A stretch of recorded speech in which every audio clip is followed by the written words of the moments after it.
Mauzerio, jūs įdomu, ar girdėjot, ką vakar pasakė prokuratorius Verseckas? Ar girdėjot? Jis pasakė, kad darbo partijos šefui grėsia 4 metai.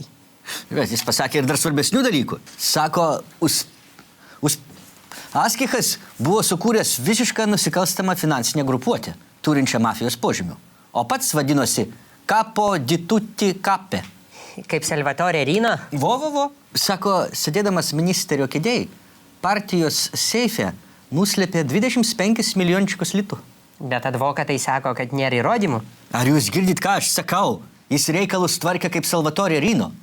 Jokių telefoninių skambučių, jokių faksogramų, pilnas radio ryšio tylos režimas, nurodymus duodavo lapeliais, parašytus ranka buhalteriams, a jos perskaitydavusios turėdavo suvalgyti, iškakoti ir užkasti visus tos raštelius. Eik tu siau. Buvo tokie rašteliai? Tai vo, iš patikrintų informacijos šaltinių gavau. Perduok 100 000 laikraščio redaktoriui pro galinės duris stambiom kupiūrom. Po to raštelį praryk. Skanaus. Nu, kodėl šito raštelio, taip sakant, nesuvalgė? Tai čia dėl to, kad šitą raštelį iš buhalterės sreptų spėjo ištraukti statešnikas. Imkit, pavalgykite. Suvalgykite. Paragaukim, Uspaskicho raštelių. Skanaus. Visai nieko.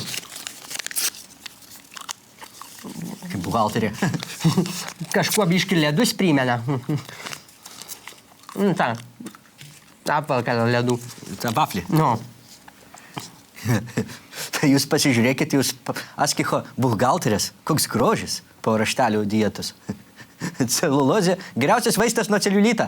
Na, klausyk, kokiais pinigais rėmė Adamkaus rinkimų kampaniją? Nu tai švariais turbūt, nes raštelių jokių neliko. Arba jos mėželius suvalgė. Irgi neblogai atrodo toks.